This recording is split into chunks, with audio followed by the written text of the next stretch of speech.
اعوذ باللہ من الشیطان الرجیم بسم اللہ الرحمن الرحیم قل هذه سبیلی ادعو الی اللہ علی بصیرۃ انا ومن اتبعنی وسبحان اللہ وما انا من المشرکین۔ آپ کہہ دیں یہی میرا راستہ ہے، میں دلیل اور برہان کی روشنی میں اللہ تعالیٰ کی طرف دعوت دیتا ہوں، اور وہ بھی جنہوں نے میری پیروی کی، اور اللہ تعالیٰ پاک ہے اور میں مشرکوں میں سے نہیں ہوں۔ سورہ یوسف آیا 108۔ کل آپ کہہ دیں، اللہ رب العزت نے نبی صلی اللہ علیہ وآلہ وسلم سے فرمایا کہ آپ صلی اللہ علیہ وآلہ وسلم کہہ دیں ہاذہ سبیلی، یہی میرا راستہ ہے، یہ اللہ تعالیٰ کا راستہ ہے جس کی طرف میں تمہیں بلاتا ہوں۔ یہ راستہ اس کی جنت تک پہنچاتا ہے، یہ راستہ علم کا راستہ ہے، جیسا کہ آپ صلی اللہ علیہ وآلہ وسلم نے فرمایا جو شخص علم کے راستے پر چلتا ہے اللہ تعالیٰ اس کے لیے جنت کا راستہ آسان فرما دیتا ہے۔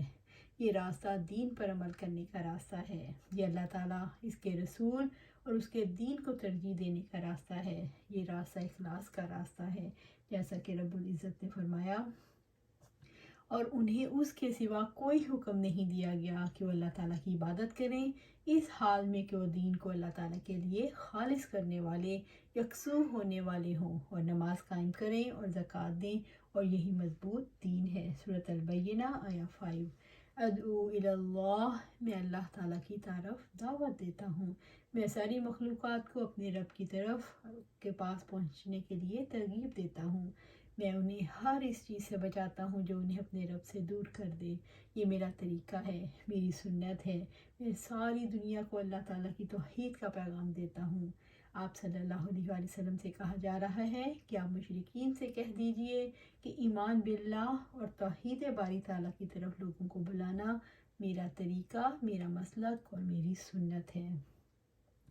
اللہ بصیرت، دلیل اور برہان کی روشنی میں، یعنی یقینی علم کے ساتھ، کسی شک و شبہ کے بغیر، میں اپنے دین کے بارے میں پورے علم اور یقین پر ہوں۔ وَمَنِ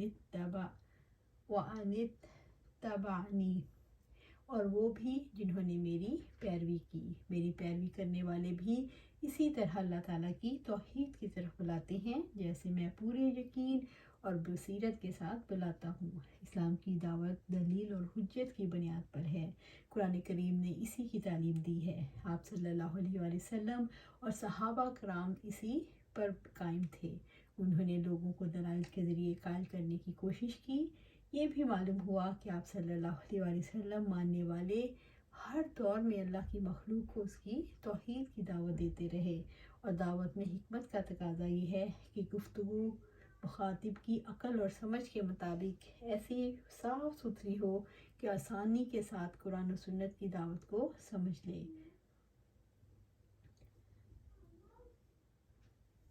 وسبحان اللہ، اور اللہ پاک ہے، اللہ تعالیٰ ان تمام امور سے پاک ہے جو اس کے کمال کے منافی ہیں اور اس کے جلال کے لائق نہیں۔ ساتوں آسمان اور زمین اور جو ان میں ہیں سب اس کی تسبیح کرتے ہیں، اور کوئی چیز نہیں مگر اس کی حمد کے ساتھ تسبیح کرتی ہے، لیکن تم ان کی تسبیح نہیں سمجھتے، یقیناً وہ ہمیشہ سے بے حد بردبار نہایت بخشنے والا ہے۔ سورۃ بنی اسرائیل آیا 44۔ وما انا من المشرکین، اور میں مشرکوں میں سے نہیں، میں تو اللہ تعالیٰ کے لیے خالص ہوں اور دین کو اس کے لیے خالص کر کے اس کی عبادت کرتا ہوں۔ وما ارسلنا من قبلک الا رجالا نوحی الیہم من اہل القری افلم یسیروا فی الارض فینظروا کیف کان عاقبۃ الذین من قبلہم وَلَدَارُ الْآخِرَةِ خَيْرٌ لِلَّذِينَ اتَّقَوْا أَفَلَا تَعْقِلُونَ، اور ہم نے آپ سے پہلے کوئی رسول نہیں بھیجا مگر وہ سب مرد ہی تھے، ہم بستیوں والوں میں سے ان کو وحی کرتے تھے، تو کیا انہوں نے زمین میں سفر نہیں کیا کہ وہ دیکھیں ان سے پہلے لوگوں کا انجام کیسا ہوا، اور یقیناً آخرت کا گھر ان کے لیے ہی بہتر ہے جو اللہ تعالیٰ سے ڈریں۔ کیا پھر بھی تم نہیں سمجھتے؟ سورۃ یوسف آیا 109 وما ارسلنا من قبلک الا رجالا، اور ہم نے آپ سے پہلے کوئی رسول نہیں بھیجا مگر وہ سب مرد ہی تھے۔ اللہ تعالیٰ نے انسانوں کی ہدایت کے لیے مردوں ہی کو رسول بنا کر بھیجا۔ مقام رسالت نہ تو فرشتوں کو ملا، نہ جنوں کو، اور نہ ہی عورتوں کو۔ رب العزت نے فرمایا، اور ہم نے آپ سے پہلے کوئی رسول نہیں بھیجے مگر وہ سب کھانا کھاتے تھے اور بازاروں میں چلتے تھے، اور ہم نے تمہیں ایک دوسرے کی آزمائش کا ذریعہ بنایا، کیا تم صبر کرتے ہو؟ اور آپ کا رب ہمیشہ سے ہی سب کچھ دیکھنے والا ہے۔ سورۃ الفرقان آیا 20۔ جب پہلے نبی انسان تھے تو اب محمد صلی اللہ علیہ وآلہ وسلم کی رسالت پر قوم کو اعتراض کیوں ہے؟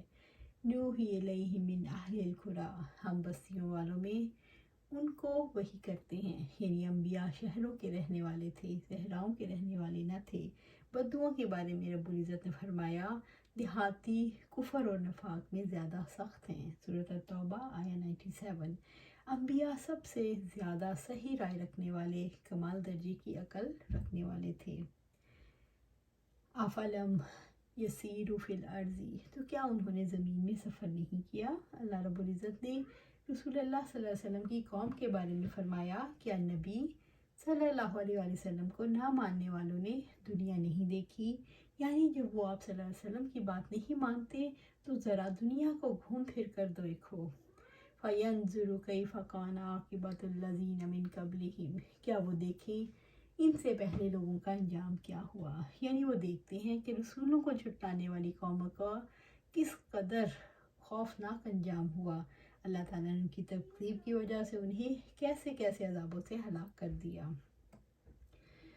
وَلَدَارُ الْآخِرَةِ، اور یقیناً آخرت کا گھر یعنی جنت، اس کی سدا بہار دائمی نعمتیں، خیر للذین اتقوا، ان کے لیے ہی بہتر ہے جو اللہ تعالیٰ سے ڈریں، یعنی جو اللہ تعالیٰ سے اجر پانے کی امید میں اس کے احکامات کی فرما برداری کرتے ہیں اور اس کے عذاب کے خوف سے اس کی نافرمانی سے ڈرتے ہیں۔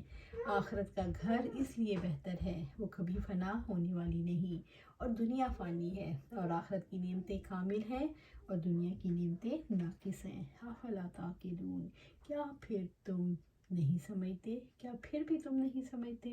یعنی کیا وہ اتنی عقل بھی نہیں رکھتے کہ اعلیٰ اور ادنیٰ کے فرق کو سمجھ سکیں؟ حتیٰ اذا استیأس الرسل وظنوا انہم قد کذبوا جاءہم نصرنا فنجی من نشاء ولا يرد باسنا عن القوم المجرمین، حتیٰ کہ جب رسول مایوس ہو گئے اور لوگوں نے سمجھا کہ یقیناً ان سے واقعی جھوٹ کہا گیا تھا تو ان کو ہماری مدد پہنچ گئی، پھر جسے ہم نے چاہا اسے بچا لیا اور مجرموں سے ہمارا عذاب ٹالا ہی نہیں جاتا۔ سورۃ یوسف آیا 110۔ حتیٰ اذا استیأس الرسل، حتیٰ کہ جب رسول مایوس ہو گئے، جب انبیاء کو ان کی قوم کے مجرم جھٹلا دیتے ہیں اور اللہ تعالیٰ انہیں مہلت دیتا ہے تو نوبت یہاں تک آتی ہے کہ وہ چاروں طرف سے گھر کر مایوس ہو جاتے ہیں۔ وَظَنُّوا أَنَّهُمْ قَدْ كُذِبُوا، اور لوگوں نے سمجھا کہ یقیناً ان سے واقعی جھوٹ کہا گیا تھا۔ ان کی پیروی کرنے والے سمجھنے لگے کہ ان سے جو دشمن کی ہلاکت اور فتح و نصرت کے وعدے کیے گئے ان کے خلاف کیا گیا۔ جاءہم نصرنا فنجی من نشاء، تو ان کو ہماری مدد پہنچ گئی، پھر جسے ہم نے چاہا اسے بچا لیا۔ تو عین وقت پر اللہ تعالیٰ کی مدد آ جاتی ہے۔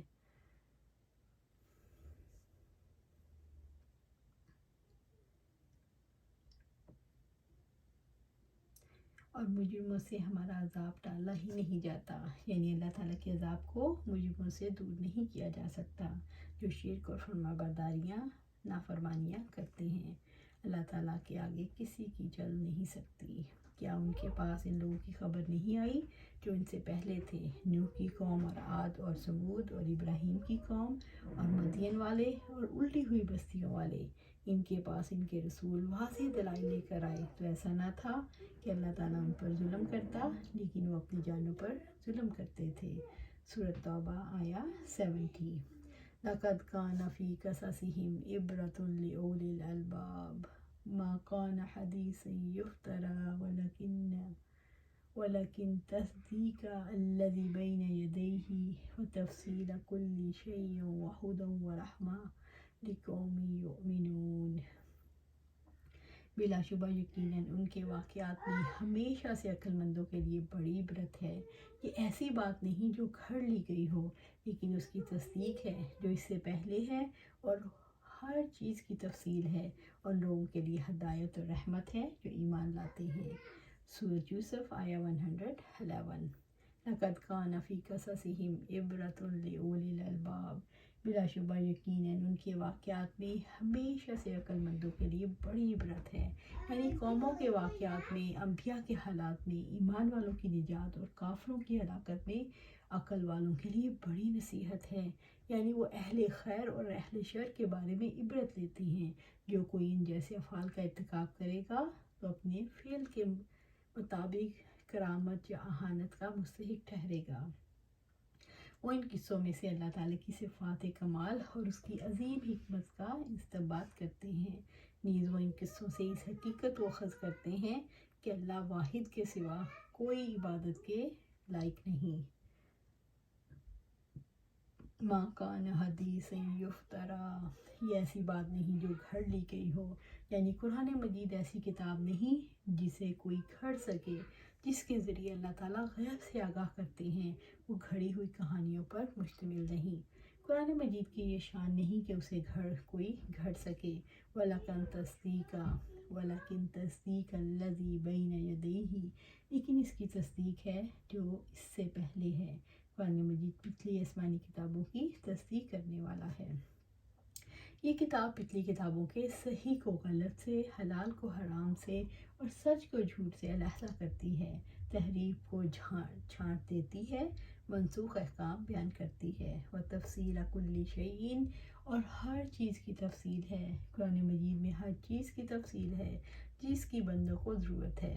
اس میں اللہ تعالیٰ کے اسماء اور صفات ہیں، اللہ تعالیٰ کے بے مثال ہونے کی تفصیل ہے، اس میں دین کے اصول و فروع ہیں، اس میں دلائل ہیں جس سے دلوں کو نور اور ہدایت ملتا ہے، اور عقل والوں کو صحت اور استقامت نصیب ہوتی ہے۔ وَهُدًى وَرَحْمَةً لِقَوْمٍ يُؤْمِنُونَ، اور ان لوگوں کے لیے ہدایت اور رحمت ہے جو ایمان لاتے ہیں۔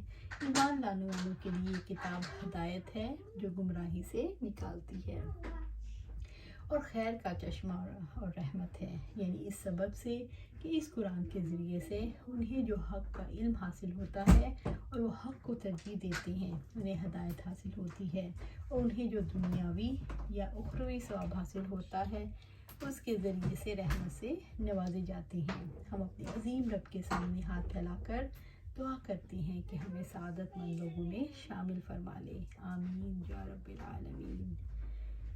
یوسف علیہ السلام ان کے بھائیوں کے قصے میں جو عبرتیں ہیں وہ کون سی ہیں؟ یہ قصہ سب سے اچھا قصہ ہے، کیونکہ یہ مختلف انواع،